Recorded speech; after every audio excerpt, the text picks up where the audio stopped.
Every one of these homeless people matter to me.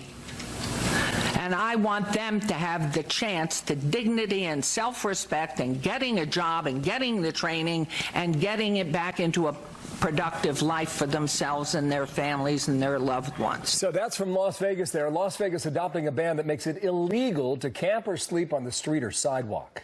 Criminal defense attorney Bob Bianchi in studio with us. Nice to see you, Robert. Okay, guys.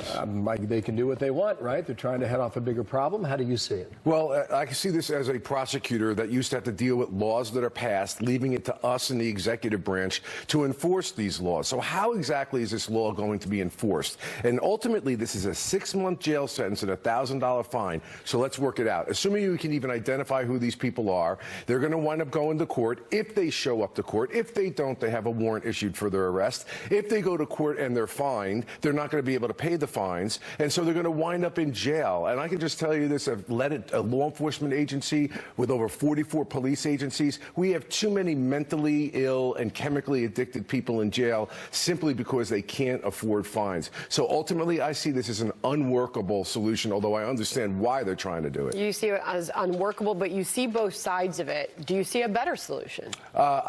Listen, building better places and affordable housing for people would be one way, but we also got to keep in mind a lot of the people that are homeless don't want to go to shelters and don't want housing. They want to live in that environment. So it is a problem. I mean, I come to Manhattan all the time. You're dealing with urination on the streets and fecal matter and things that are a public safety risk, and it's difficult for businesses that are trying to conduct business. So I understand why it is they're trying to do it.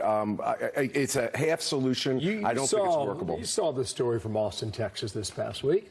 They had a big problem there on their hands. Yeah, I mean, it is a big problem, and we cleaned it up in certain points in times, and we haven't for others. And for these businesses where these folks are camping out, if you will, or staying there, are being brutalized economically because people don't want to conduct business in these environments. For those who supported what the governor did in Austin, they said that you've allowed your local laws to be a magnet for the homeless all over Texas. It actually drew people to the state, to the city, to be on the sidewalks there. In Boise, Idaho, this was a challenge about a year ago? Yeah, Ninth Circuit. What happened? Yeah, Ninth Circuit looked at that law, and that law, however, did not provide, this law does, it didn't provide notification to the homeless person and transportation and letting them know that a shelter bed is available. So what they did with this law in Vegas is they said, you cannot be cited if there is not a shelter bed available to you. But Bill, Sandra, this is what we got going there. We've got 14,000 people who are homeless, and there's only 2,000 shelter beds that are available. So what solution is this? There's still 12,000 people at any given point in time on the street. But to get around the Boise prohibition, they basically said you cannot cite somebody if there is not a shelter bed available. There's no easy solution, that is for sure. Problem, growing number of U.S. cities. Bob Bianchi, thank you. Thank you, Robert. You got it.